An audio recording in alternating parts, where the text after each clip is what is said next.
पेशी तोक्ने प्रधान न्यायाधीश चोलेन्द्र शमशेर जबराको तजबिजी अधिकार कटौती भएको छ।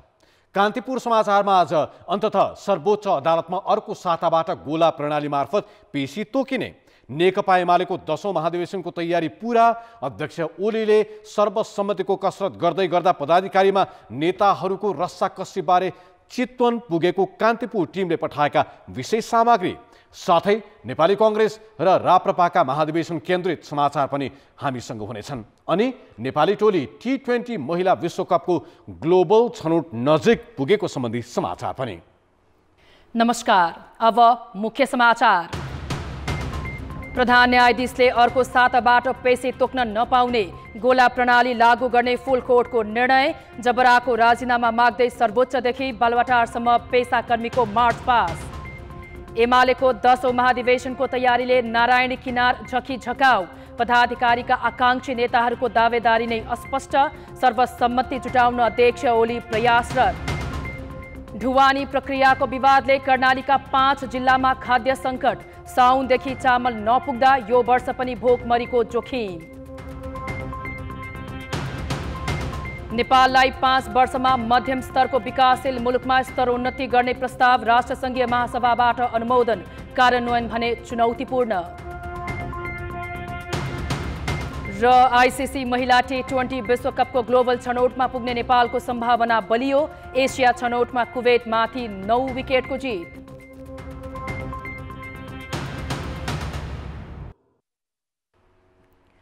सर्वोच्च अदालतको पूर्ण बैठकले मङ्सिर 15 गतेदेखि गोला प्रणालीबाट पेशी तोक्ने निर्णय गरेको छ। यो प्रक्रिया सर्वोच्च अदालतको न्यायिक इतिहासमै पहिलो अभ्यास हुनेछ।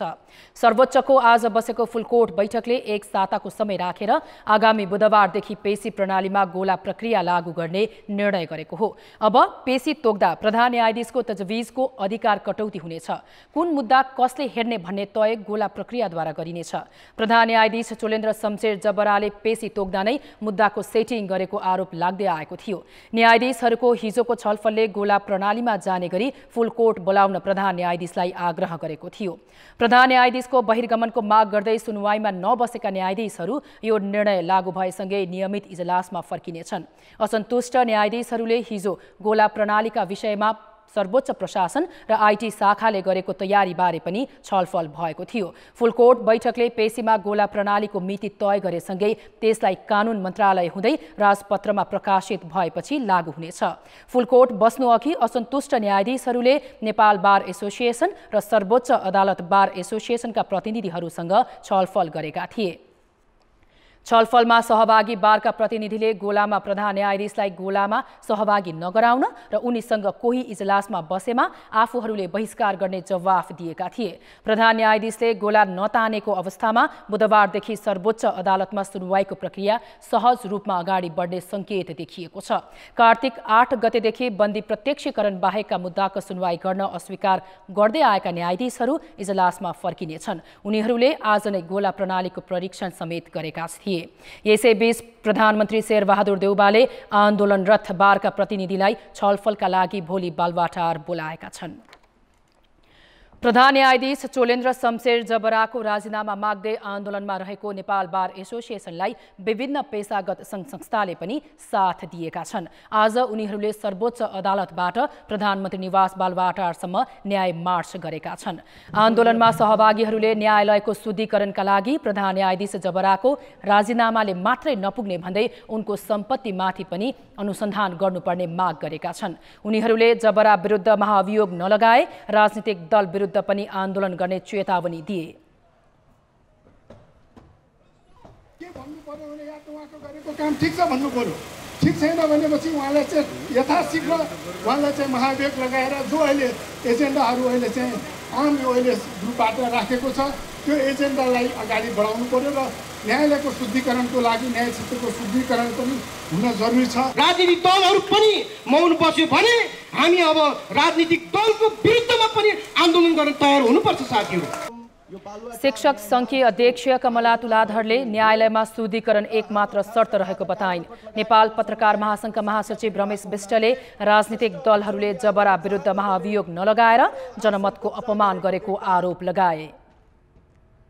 एउटा चाहिँ उसलाई मुद्दा लाग्नुपर्छ, बहिर्गमन हुनुपर्छ र उसको सम्पत्ति पनि छानबिन हुनुपर्छ। यदि जनताको मतको सम्मान गर्ने हो भने अविलम्ब संसद बोलाउनुपर्छ, त्यहाँ छलफल हुनुपर्छ, महाअभियोग दर्ता हुनुपर्छ र त्यो महाअभियोग पारित गरेर प्रधान न्यायाधीशलाई जेल पठाउनुपर्छ।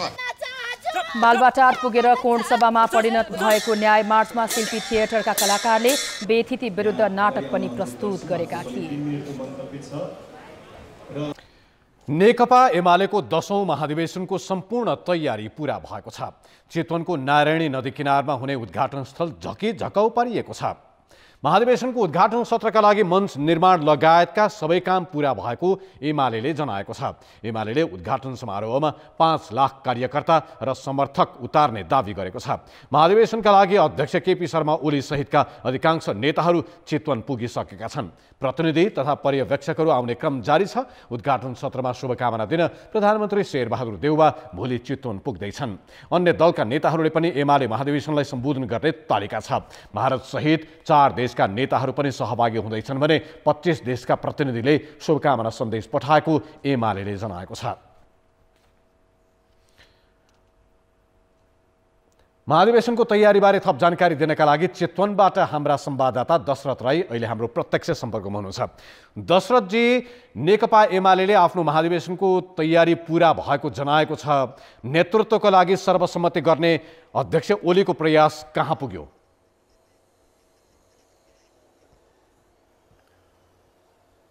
रुपेशजी, त्यहाँले भनेअनुसारै नेकपा एमालेको 10औं महाधिवेशनको लागि तयारी पूरा भएको चाहिँ प्रचार विभाग प्रमुख योगेश भट्टराईले आज दिउँसो पत्रकार सम्मेलन गरेर जानकारी दिएको छ।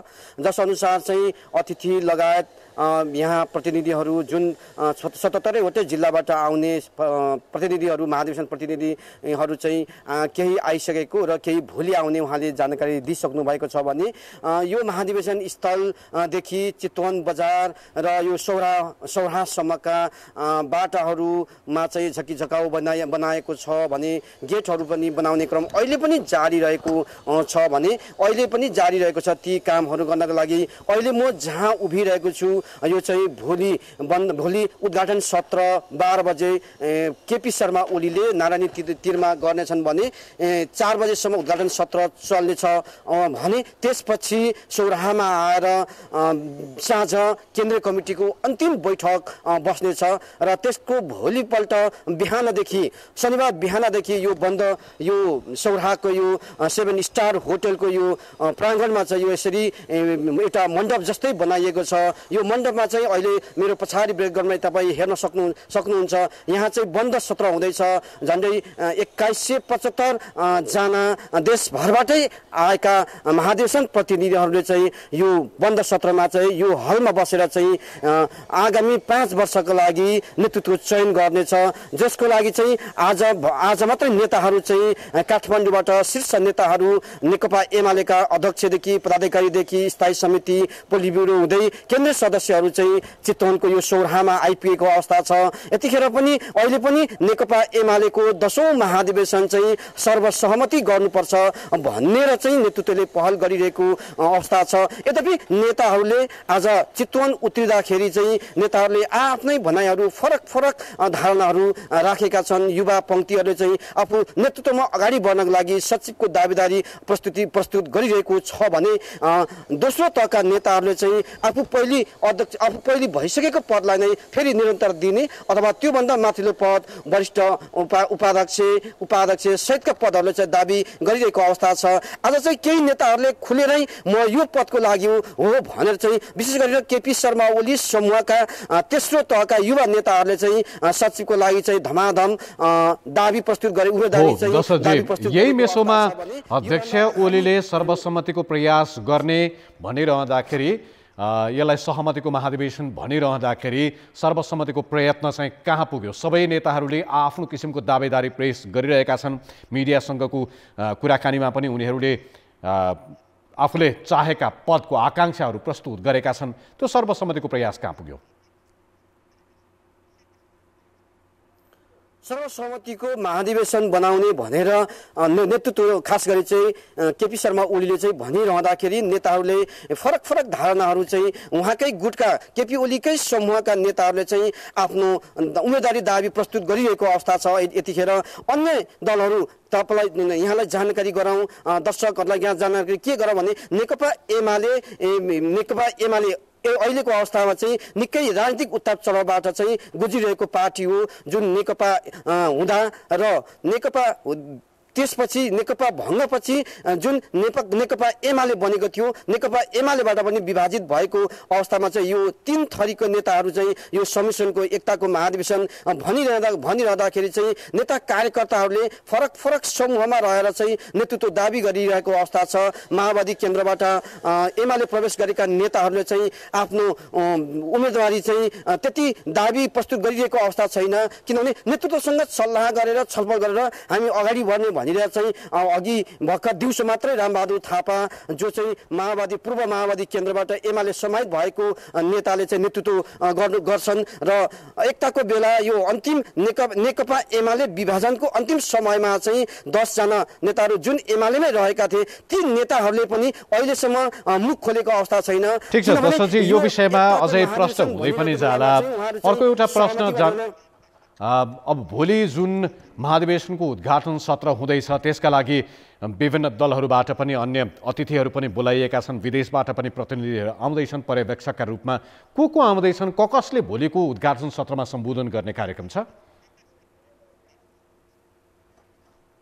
विशेष गरी नेकपा एमालेको यो 10औं महाधिवेशनलाई उद्घाटन सत्रमा सम्बोधन गर्नका लागि नेपाली कांग्रेसका सभापति प्रधानमन्त्री शेरबहादुर देउबा आउने करिब निश्चित भइसकेको छ भने अन्य दलका नेताहरू चाहिँ आउने अहिले पनि टुङ्गो लागिसकेको छैन। नेकपा माओवादी केन्द्रका अध्यक्ष पुष्पकमल दाहाल नआउने लगभग निश्चित जस्तै भइसकेको अवस्था छ, किनभने उनले चाहिँ उनका आफ्ना सहयोगीलाई पठाउने चाहिँ निश्चित जस्तै भइसकेको छ भने अर्का नेकपा एमालेबाट विभाजन भएर बनेको एकीकृत समाजवादीका अध्यक्ष माधव कुमार नेपाललाई चाहिँ खबरै नगरिएको हुनाले चाहिँ त्यो दलबाट सहभागिता हुने छैन भने त्यसै गरी जसपाबाट चाहिँ उपेन्द्र यादव आउने करिब निश्चित भएको छ भने अन्य साना दलहरूबाट पनि प्रतिनिधित्व हुने भनेर चाहिँ हामीलाई जानकारी दिइसकेको छ आयोजकले। यद्यपि अहिलेसम्म कुन नेताहरू आउने प्रधानमन्त्री शेरबहादुर देउबा चाहिँ आउने करिब निश्चित भइसकेको अवस्था छ भने अन्य दलहरूको तर्फबाट चाहिँ कुन नेता प्रतिनिधिको रूपमा आउने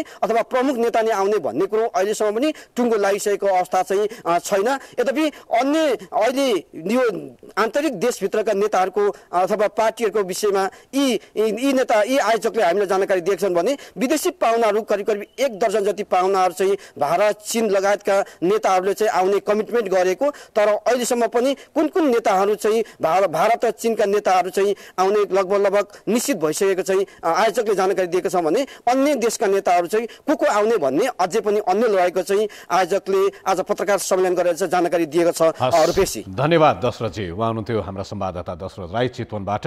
नेकपा एमालेको 10औं महाधिवेशनको तयारी अन्तिम चरणमा पुगेको छ र भोलिको उद्घाटन सत्रका लागि तयारी चलिरहँदा सर्वसम्मतिको भनिएको नेकपा एमालेको 10औं महाधिवेशनका लागि नेतृत्वले सर्वसम्मतिको प्रयास गरि नै रहेको छ, तर नेताहरूले आफ्नो दाबीदारी भने प्रस्तुत गरि नै रहेका छन्। नेतृत्व छान्नकै लागि भोलिदेखि महाधिवेशन सुरु हुने भए पनि एमालेमा पदाधिकारीहरू को बन्लान् भन्ने अहिलेसम्म अलमल र अन्यल उत्तिकै कायमै छ। एक त सर्वसम्मतिका नाममा प्रतिस्पर्धालाई गौण बनाइएको छ, अर्को अध्यक्ष ओलीकै डरले धेरैले मुख समेत खोलेका छैनन्। त्यसमाथि ओलीको आफ्नै समूह 10 बुँदे पक्षधर र पूर्व माओवादी समूहका नेताको व्यवस्थापन चुनौतीपूर्ण हुने देखिएको छ। त्यसैले पनि एमालेभित्र पदाधिकारीको संख्या थप्न दबाव बढिरहेको छ।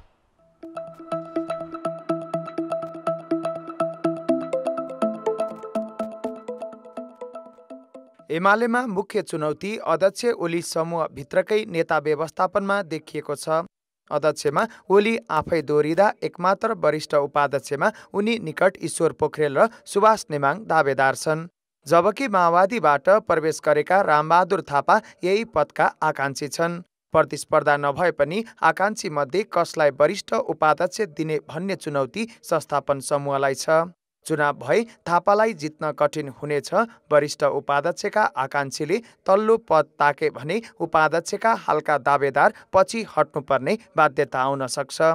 त्यो अवस्थामा 10 बुँदे सहमति गरेर आएको समूहबाट उपाध्यक्ष अष्टलक्ष्मी साकेको सम्भावना भए पनि अरूलाई कठिन हुने देखिन्छ। महासचिवमा ओलीका विश्वासपात्र शङ्कर पोखरेल र विष्णु पौडेलको दाबी छ। नेता सुरेन्द्र पाण्डे र उपमहासचिव घनश्याम भुसालको पनि उत्तिकै चासो छ। तर विगतमा ओलीका आलोचक बनेका पाण्डे र भुसालले कहाँ ठाउँ पाउँछन् अन्यल छ। चुनाव भए गुटगत आधारमा उनीहरू पराजित हुने देखिन्छ। त्यसैले अधिकांश नेताले सहमति भन्ने तर आफूले मागेको पद पाउनुपर्ने दोहोरो कुरा गरिरहेका छन्। एमाले एकगठ हुनुपर्छ भन्ने मेरो दाबी छ। कथम कदाचित निर्वाचन हुने भएछ भने साथीभाइहरूको सल्लाहले जे गर्ने भन्नुहुन्छ म त्यही गर्छु। अहिलेसम्मको सल्लाह चाहिँ वरिष्ठ उपाध्यक्षमा उठ्नु भनेका छन्। मैले घोषणा गरेको छैन, म महाधिवेशन स्थलमै गर्छु। महाधिवेशन नै सर्वसम्मत गर्ने भनिएकाले उपमहासचिव पूर्व नेपाल गुट वा माओवादी पृष्ठभूमिका नेताले पाउन सक्ने सम्भावना पनि उत्तिकै छ। अझ शास सचिवमा संस्थापन निकट नेताहरूको वैरो छ।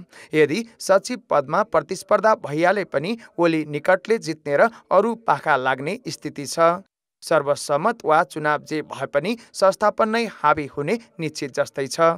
त्यसैले नेताहरूलाई भाग पुर्याउनकै लागि पदाधिकारीको संख्या बढाउने लबिङ भइरहेको छ। पार्टीगत हिसाबले कस्तो पार्टी निर्माण गर्ने भन्ने प्रश्नमै केन्द्रित भएर पार्टीको एउटा टिम निर्माण गर्छौँ, नेतृत्वको टिम निर्माण गर्छौँ र नेतृत्वको टिम निर्माण गर्ने प्रक्रियाभित्र मेरो भूमिका स्वाभाविक रूपमा तय हुन्छ। सकेसम्म हाम्रो सहमतिको प्रयास जारी छ, त्यो प्रतीक्षा गर्नका लागि अनुरोध गर्छु। एमाले भित्रका सबै कुराहरूलाई, सबै भावनालाई हामी समेट्छौँ। एमालेको महाधिवेशन त्यस हुनाले त्यसमा स्वाभाविक छ कि अब हाम्रो जिम्मेवारीमा रहेका पदहरू अथवा 15वटा पद छ, त्यसभित्र नै हामीले एडजस्ट गर्नु पर्ला। अब त्यस निम्ति महाधिवेशनले अन्यथा व्यवस्था गर्यो भने त्यो कुरा महाधिवेशनले नै टुङ्गो गर्ला, नभए हामी त्यही भित्र यो समस्याको समाधान गर्छौँ। विधानमा चाहिँ 7वटा सचिवहरूको हामीले व्यवस्था गरेका छौँ। 7 सचिवमध्ये एउटा सचिव पदमा चाहिँ आफ्नो उम्मेदवारी चाहिँ आफूले चाहिँ प्रस्तुत गर्ने मैले तयारी गरेको छु। एमालेको 10औं महाधिवेशन कतिपय नेताहरूको प्रतिष्ठासँग पनि जोडिएको छ। विधानमा 70 वर्षे उमेर हद राखिएका कारण यसपटक पदाधिकारी वा केन्द्रीय सदस्य निर्वाचित नभए अर्को पटक ढोका नै बन्द हुने स्थितिमा कतिपय नेताहरू छन्। कान्तिपुर समाचारका लागि चितवन स्थित सहकर्मीहरूका साथ बाबुराम तिमिल सिन्हा, काठमाडौँ। कर्णाली प्रदेशको हुम्ला सहितका 5 हिमाली जिल्लामा वर्षेनी खाद्यान्न सङ्कट हुन्छ। खाद्य व्यवस्था तथा व्यापार कम्पनी लिमिटेडले समयमा खाद्यान्न ढुवानी गर्न नसक्दा विगतका वर्षमा जस्तै यस वर्ष पनि त्यहाँका बासिन्दाले भोकमरीको समस्या झेल्नु परेको छ। खाद्य व्यवस्था तथा व्यापार कम्पनी लिमिटेडले स्वीकृत गरेको खाद्यान्न ढुवानी गर्ने प्रक्रियामा विवाद भएपछि गत साउनदेखि हुम्लामा चामल ढुवानी भएको छैन। खाद्य कम्पनीको हुम्ला डिपोमा करिब 100 क्विन्टल चामल मौजात छ। हुम्लामा ढुवानी गर्न गत साउन 15 गते बोलपत्र आह्वान गरिए पनि कम कबुल गर्नेलाई छोडेर महँगो कबुल गर्ने कम्पनीलाई जिम्मा दिएपछि उच्च अदालत पाटनले ढुवानी रोक्न आदेश दिएको थियो।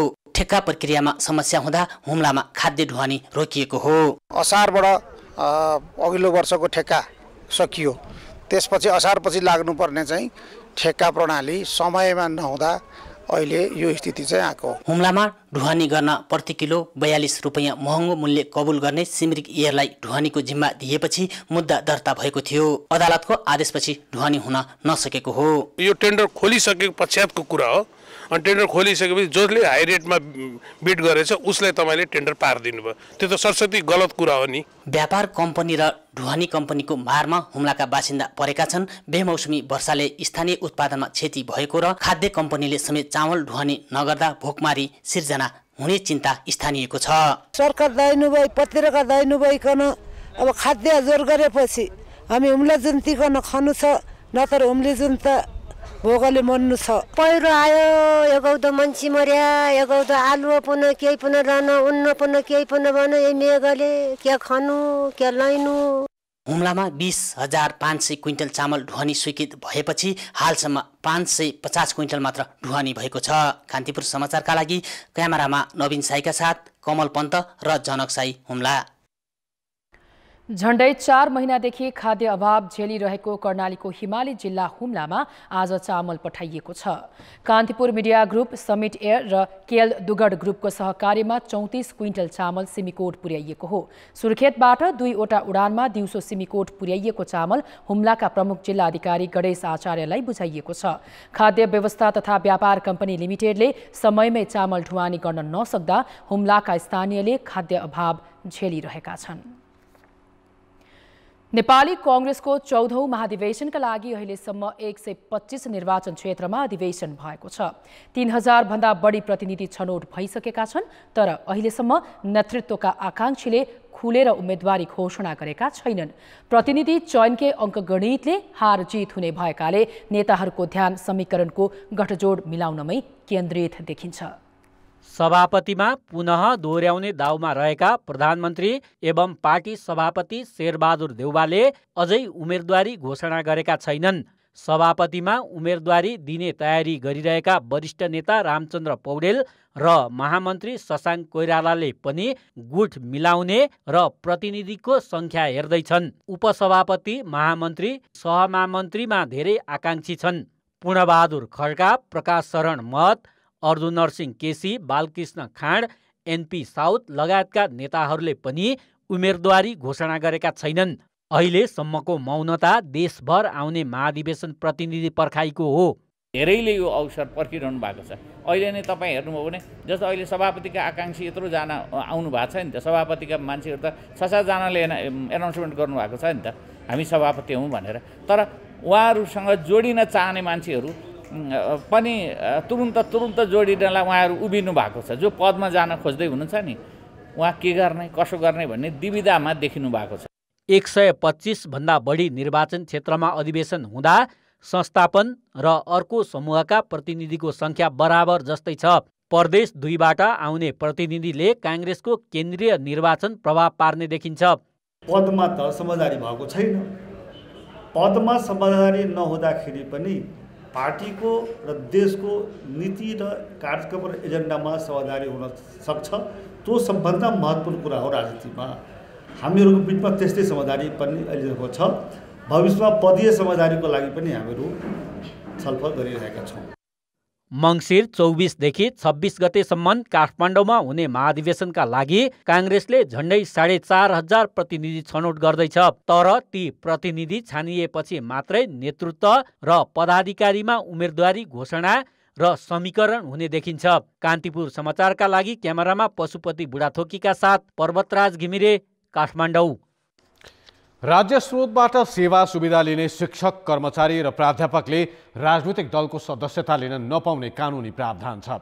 तर यो प्रावधानलाई धज्जी उडाउँदै शिक्षक, कर्मचारी र प्राध्यापकहरू दलको सदस्य मात्रै कहाँ हो र सक्रिय राजनीति नै गर्दै आएका छन्। सहकर्मीहरूका साथमा क्यामेरामा शम्भु पोखरेल र महाप्रसाद खतिवडाले यो सामग्री पठाएका हुन्। प्रमुख प्रतिपक्षी नेकपा एमाले 10औं महाधिवेशनका लागि अहिले नेता कार्यकर्ता चितवनमा छन्। त्यहाँ शिक्षकहरू पनि प्रतिनिधि बनेर पुगेका छन्। सत्तारूढ नेपाली काङ्ग्रेस पनि 14औं महाधिवेशनमा जुटेको छ। अहिलेसम्म काङ्ग्रेसको महाधिवेशन प्रतिनिधि चुनिएका अधिकांश स्थानमा शिक्षकहरू समेत छन्। नेकपा माओवादी केन्द्र, नेकपा एकीकृत समाजवादी, राप्रपा र जनता समाजवादी पार्टीमा पनि सामुदायिक विद्यालयका शिक्षकहरू दलीय जिम्मेवारी लिएरै बसेका छन्। हरेक पार्टीमा वडादेखि जिल्ला समितिका विभिन्न पदमा शिक्षक निर्वाचित भएका छन्। 10 देखि 4 बजीसम्म चाहिँ आफ्नो पेसामा रहनुपर्छ र म त्यो मान्यता पनि राख्छु। र अरू समयमा चाहिँ व्यक्तिगत जीवनका कुराहरू आउँछन्। निजामती कर्मचारी ऐन, शिक्षा ऐन लगायतका मौजुदा ऐन नियमले शिक्षक, कर्मचारी र प्राध्यापकलाई सक्रिय राजनीतित परको कुरा सदस्यता लिन समेत रोकेको छ। तर समाजले अनुकरण गर्ने आदर्श पदमा बसेका शिक्षक, प्राध्यापक र कर्मचारीले कानुनको यो व्यवस्थालाई धज्जी उडाउँदै आएका छन्। सक्रिय राजनीति गर्नेले कानुनको सम्मान गर्दै पेसा छाड्नु पर्दछ। राजनीतिमा इन्भल्भ नहुँदासम्म कुनै पनि किसिमको आफ्नै पनि पेशागत उन्नति र प्रगतिमै अगाडि बढ्न सकिँदैन कि भन्ने खालको पनि एउटा कुरा छ। एउटा बाध्यताको पनि कुरा हुन सक्छ। निरङ्कुश कालखण्डमा राजनीति गर्नै प्रतिबन्ध भएकाले शिक्षकहरूले जनतालाई जागरुक गराउँदै आफू पनि राजनीतिमा सक्रिय हुन्थे। तर अहिले दलहरू नै राजनीतिको मूलधारमा छन्। राज्यका अङ्ग र पदमा रहनेहरूलाई राजनीति गर्न कानुनले नै बन्देज गरेको छ। आफ्ना निहित स्वार्थका लागि राजनीतिमा लागेर शिक्षक प्राध्यापकहरूले पेशागत जिम्मेवारी भुलेका छन्। कान्तिपुर समाचारका लागि प्रदेश सहकर्मीहरूका साथ क्यामेरामा शम्भु पोखरेल र महाप्रसाद खतिवडा, विराटनगर, मोरङ। अब जनताको आवाज हामीले साथै प्रदेशमा सोधेका छौँ। प्रत्यक्ष रूपमा दलगत राजनीतिमा सक्रिय भएका शिक्षक कर्मचारीलाई के गर्नु पर्ला? जनताको आवाज। यदि राजनीति गर्ने हो भने उताबाट सेवानिवृत्त हुने, पेन्सन छ भने पट्टा सोझाउने, अनि यता काम गर्ने। दलीय राजनीतिमा चाहिँ नआउँदा राम्रो हुन्छ र आएका यतिको छ भनेदेखि राज्यले नीति नियम बनाउनु पर्यो, कारबाहीको दायरामा लानुपर्छ। पेसाप्रतिको इमान्दारिता, कार्य गर्ने समय घट्छ। पढाइ लेखाइको स्तर जुन सधैँ खस्केको जुन मेन कारण भूमिका हो, यही भूमिका हो, त्यसमा नलाग्नु पर्ने हो। अब यसको लागि राज्यले आफ्नो हिसाबले कडाभन्दा कडा कारबाही गर्नुपर्छ। के भने राजनीति रोज्नु पर्यो, के भने शिक्षा रोज्नु पर्यो, कर्मचारीहरूलाई जागिर रोज्नु पर्यो होइन। यति शिक्षकहरूले राजनीतितिर लाग्नु भने बच्चाहरूलाई पनि त्यस्तै असर पर्छ। शिक्षक पेसा छोडेर राजनीतितिर लाग्नुपर्छ। अरू अहिलेका युवाहरूले भन्दा शिक्षकहरूले चाहिँ अलि राम्रो गर्न सक्ने चाहिँ मेरो आफ्नो बीच बुझाइ छ। आफ्नो पर्सनल फाइदाका लागि सरकारले दिएको पदको गलत उपयोग गर्न पाइएन। कि शिक्षक हुनु पर्यो कि राजनीति गरेर नेता बन्नु पर्यो। कुनै पनि दलमा नरहेर स्वतन्त्र तरिकाले कर्मचारीको हकहितको लागि चाहिँ नि उनीहरू अग्रसत्ता हुनुपर्छ। जनतालाई सेवा प्रवाह गर्ने निकाय चाहिँ यसरी राजनीतिमा चाहिँ हिँड्दा लाग्दाखेरि चाहिँ जनताले न सेवा पाउँछन् न भनेको समयमा जनताको काम हुन्छ। शिक्षक आफै चाहिँ त्यसमा लागि पर्न चाहिँ हुँदैन। शिक्षक भनेका चाहिँ स्कुलमा 10 देखि 5 बजेसम्म मात्रै ऊ शिक्षक हो। त्यसभन्दा पछाडि उसले राजनीति पनि गर्न मिल्छ, उसले व्यापार पनि गर्न मिल्छ। के भने आफ्नो पद राजीनामा गरेर आउनु पर्यो यो राजनीति फिल्डमा, होइन भने राजनीति फिल्डलाई राजीनामा दिएर अनि आफ्नो जुन हो त्यसमा नेता दिनुपर्छ। कि राजनीति नै गर्नुहोस्, किनभने शिक्षा पेसा नै रोज्नु। कारबाही गर्नुपर्छ। यो चाहे एमाले होस्, चाहे काङ्ग्रेस होस्, चाहे माओवादी होस्। आफ्नो पेसादेखि बाहिर गइसक्दाखेरि उहाँहरूले आफ्नो पेसालाई राम्रोसँगले अगाडि बढाउन सक्नुहुन्न। शिक्षक कर्मचारीहरू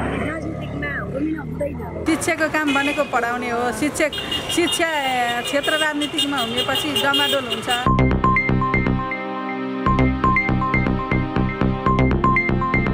अर्थ र विकास। कुल गार्हस्थ उत्पादनमा उद्योग क्षेत्रको योगदान घट्दै जानु र निजी क्षेत्र उद्योगभन्दा व्यापारमा केन्द्रित हुनु चिन्ताको विषय भएको सरोकारवालाहरूले बताएका छन्।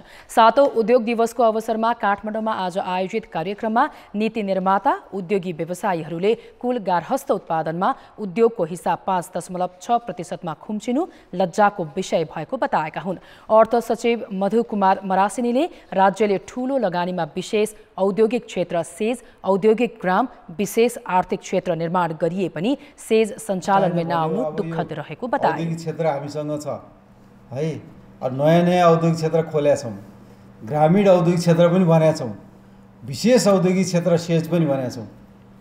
समस्या के छ भने उद्योगै छैन है। सेज भने यत्रो वर्ष भइसक्यो, उद्योग एउटा पनि छैन। चाइनाले चाहिँ त्यही सेजको माध्यमबाट कहाँ पुर्यायो, इन्डियाले त्यही सेजको माध्यमबाट चाहिँ आफ्नो इकोनोमीलाई एक्सपोर्ट प्रमोसनमा कहाँ पुर्यायो। त्यस अवसरमा उद्योगी व्यवसायीहरूले उद्योग सञ्चालनका लागि जग्गा प्राप्ति र उत्पादन लागत बढी भएकाले व्यापारतर्फ केन्द्रित हुनु परेको बताए। अब जनमतको अन्तिम परिणाम। जनमतमा हिजो हाम्रो प्रश्न थियो, कोरोना महामारीका कारण बन्द भएका होटल रेस्टुरेन्ट सञ्चालनका लागि के गर्नु पर्ला? ए. अनुदानको व्यवस्था, बी. श्रमिक समस्याको समाधान र सी. व्यवसायको तदारुकता। जनमतको अन्तिम परिणाम यस्तो छ, ए. अनुदानको व्यवस्थामा 24%, बी. श्रमिक समस्याको समाधानमा 25% र सी. व्यवसायको तदारुकतामा 51% मत प्राप्त भएको छ। अब आजको प्रश्न। जनमत। निजी क्षेत्र उद्योगभन्दा व्यापारमा केन्द्रित हुनुलाई के भन्नुहुन्छ? ए. छिटो मुनाफाको लोभ, बी. जोखिम उठाउन नचाहनु र सी. उद्योग मैत्री नीतिको अभाव। जनमतको अन्तिम परिणाम भोलि बेलुकी 8 बजेको कान्तिपुर समाचारमा प्रसारण गर्नेछौँ। कृपया NEWS news space A, B वा C टाइप गरी 34001 मा SMS गरी आफ्नो मत व्यक्त गर्नुहोला। राष्ट्रिय प्रजातन्त्र पार्टी राप्रपाको आगामी महाधिवेशनका लागि नेता राजेन्द्र लिङदेनले अध्यक्षमा उम्मेदवारी घोषणा गरेका छन्। काठमाडौँमा आज एक कार्यक्रम जारी गर्दै राप्रपाका तर्फबाट एक मात्र प्रतिनिधि सभा सदस्य झापाका लिङदेनले अध्यक्ष पदमा उम्मेदवारी दिने घोषणा गरेका हुन्। लिङदेनलाई नेपालगञ्ज उपमहानगरपालिकाका प्रमुख धवल शमशेर राणा र कलाकार रेखा थापा लगायतका नेताहरूले साथ दिएका छन्। त्यही बाटोबाट खेलकुद समाचार। नमस्कार, कान्तिपुर खेलकुद समाचारमा स्वागत छ। आइसिसी महिला टी20 विश्वकप एसिया छनौटमा नेपालले कुवेतमाथि 9 विकेटको प्रभावशाली जित हात पारेको छ। लगातार दोस्रो जितपछि ग्लोबल छनौटमा स्थान रहने नेपालको सम्भावना उच्च बनेको छ। दुबई स्थित आइसिसी एकाडेमीको मैदानमा टस जितेर ब्याटिङ गरेको कुवेत 15 ओभर 4 बलमा मात्र 27 रनमा अल आउट भएको थियो। नेपाली बलरले उत्कृष्ट प्रदर्शन गरेपछि कुवेतको पारी धराशायी भएको थियो। उसका लागि प्रियदा मुरलीले मात्र दोहोरो अङ्क जोड्न सकिन्। उनले बनाएको 10 रन नै कुवेतको पारीमा बनेको उच्च रन हो। 7 खेलाडीले खाता खोल्नै सकेनन्। सरस्वती चौधरीले जिफा जिलानीलाई 0 रनमा आउट गर्दै नेपाललाई पहिलो सफलता दिलाएकी थिइन्। त्यसपछि कुवेत सम्हालिन सकेन। कप्तान रुबिना छेत्री र सङ्गीता राईले 3-3 विकेट लिए। 2.2 ओभर बल फालेकी सङ्गीताले मात्र 2 रन खर्चिन्। रुबिनाले 4 ओभरमा 2 मेडन सहित 3 रन दिएकी थिए। करुणा भण्डारीको नाममा पनि 1 विकेट रह्यो। जवाफमा नेपालले 28 रनको लक्ष्य 79 बल बाँकी हुँदा 1 विकेट गुमाएर पुरा गर्यो। ओपनर सीता राणा मगर शून्यमा जास्बीको बलमा आउट भएकी थिइन्। इन्दु बर्मा 13 र रुबिना 12 रनमा अभिजित रहे। नेपालको 3 खेलबाट 4 अङ्क भएको छ। यसअघि हङकङसँग 6 विकेटले हारेको नेपालले भुटानलाई 8 विकेटले पराजित गरेको थियो। कुवेतको यो लगातार तेस्रो हार हो। 6 टिम सहभागी छनौटको शीर्ष स्थानमा रहने टोलीले ग्लोबल छनौटमा प्रवेश पाउनेछ। नेपालले अब भोलि मलेसियासँग खेल्नेछ। पुरुष अन्डर 19 राष्ट्रिय क्रिकेट प्रतियोगिता अन्तर्गत प्रदेश नम्बर 1 ले लगातार दोस्रो जित हात पारेको छ। मुलपानी क्रिकेट मैदानमा कर्णाली प्रदेशलाई 76 रनले पराजित गर्दै प्रदेश 1 ले दोस्रो जित दर्ता गरेको। टस जितेर पहिले ब्याटिङ गरेको प्रदेश 1 ले निर्धारित 50 ओभरमा अल आउट हुँदै 239 रन बनाएको थियो। प्रदेश 1 का लागि विवेक आनन्द मेहताले सर्वाधिक 53 रनको योगदान गरे। 82 बल खेल्दा मेहताले 5 चौका र 2 छक्का प्रहार गरे। अंकित सुवेदीले 37, सोनु मण्डलले 25, सोनी अन्सारीले 24 तथा दीपक जोशीले 23 रन जोडे। कर्णालीका लागि अनुज कुमार चनारा, रूपक दाहाल र सन्दीप जङ साईले समान 2-2 विकेट लिए। कर्णाली 38 ओभरमा अल आउट हुँदै 163 रनमा रोकिन पुग्यो। कर्णालीका लागि रूपक दाहालले सर्वाधिक 41 रन जोड्दा मनिष थापाले 39 रनको योगदान गरे। कर्णालीलाई सस्तैमा समेट्न प्रदेश 1 का श्रवण किस्कुले सर्वाधिक 4 विकेट लिए। लव कामतले 3, गौरव कटुवालले 2 र दिपेश कर्णेलले 1 विकेट हात पारे। प्रकाश जैसी र सुभाष अय्यरको नाममा पनि 1-1 विकेट रह्यो। यसैगरी टियु क्रिकेट मैदानमा सुदूरपश्चिम प्रदेशलाई 2 विकेटले पराजित गर्दै प्रदेश 2 ले विजयी सुरुवात गरेको छ। सुदूरपश्चिमले दिएको 291 रनको लक्ष्य प्रदेश 2 ले निर्धारित 50 ओभरको अन्तिम 5 बल बाँकी हुँदा 8 विकेट गुमाएर पुरा गर्यो। शहीद स्मारक ए डिभिजन लिगमा भोलिबाट दोस्रो चरणका खेलहरू सुरु हुँदैछन्। भोलिको पहिलो खेलमा नवप्रवेशी साधोबाट युथ क्लब र 3 स्टार क्लब बीच प्रतिस्पर्धा हुनेछ भने दोस्रो खेलमा सङ्कटा र फ्रेन्च क्लब भिड्नेछन्। दोस्रो चरणको खेल अगाडि भएको प्री म्याच कन्फरेन्समा साधोबाट युथ क्लबका प्रशिक्षक मेघराज केसीले 3 स्टार विरुद्ध 3 अङ्कका लागि खेल्ने बताए। उनले आफ्नो क्लब बाहेक सबै 13 क्लब विपक्षी भएको र सबै राम्रा टिम रहेकाले पहिलो खेलमा गरेको गल्तीलाई सुधार गर्ने बताए। साधोबाटोले पहिलो खेलमा फ्रेन्चसँग गोलरहित बराबरी खेलेको थियो। यस्तै 3 स्टारका प्रशिक्षक उर्जन श्रेष्ठले पुरानो गल्तीलाई नदोहोर्याउने बताए। पहिलो खेलमा 3 स्टारले च्यासललाई 3-0 गोल अन्तरले हराएको थियो। 3 स्टार लिगको शीर्ष स्थानमा छ। दुवै खेलको कान्तिपुर टेलिभिजनले प्रत्यक्ष प्रसारण गर्नेछ। कान्तिपुर खेलको समाचार अहिले यति नै। अब मौसम सम्बन्धी जानकारी।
अन्त्यमा मुख्य समाचार फेरि एकपटक। प्रधान न्यायाधीशले अर्को साताबाट पेशी तोक्न नपाउने गोला प्रणाली लागू गर्ने फुल कोर्टको निर्णय। जबराको राजीनामा माग्दै सर्वोच्चदेखि बालुवाटारसम्म पेसा कर्मीको मार्च पास। एमालेको 10औं महाधिवेशनको तयारीले नारायणी किनार झकाउ। पदाधिकारीका आकांक्षी नेताहरूको दावेदारी नै अस्पष्ट। सर्वसम्मति जुटाउन अध्यक्ष ओली प्रयासरत। ढुवानी प्रक्रियाको विवादले कर्णालीका 5 जिल्लामा खाद्य सङ्कट। साउनदेखि चामल नपुग्दा यो वर्ष पनि भोकमरीको जोखिम। नेपाललाई 5 वर्षमा मध्यम स्तरको विकासशील मुलुकमा स्तर उन्नति गर्ने प्रस्ताव राष्ट्रसङ्घीय महासभाबाट अनुमोदन। कार्यान्वयन भने चुनौतीपूर्ण।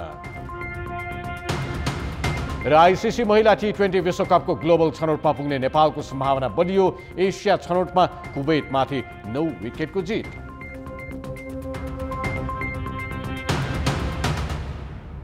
कान्तिपुर समाचार अहिलेलाई सकियो। कान्तिपुर टेलिभिजन हेर्दै गर्नुहोला। नमस्ते।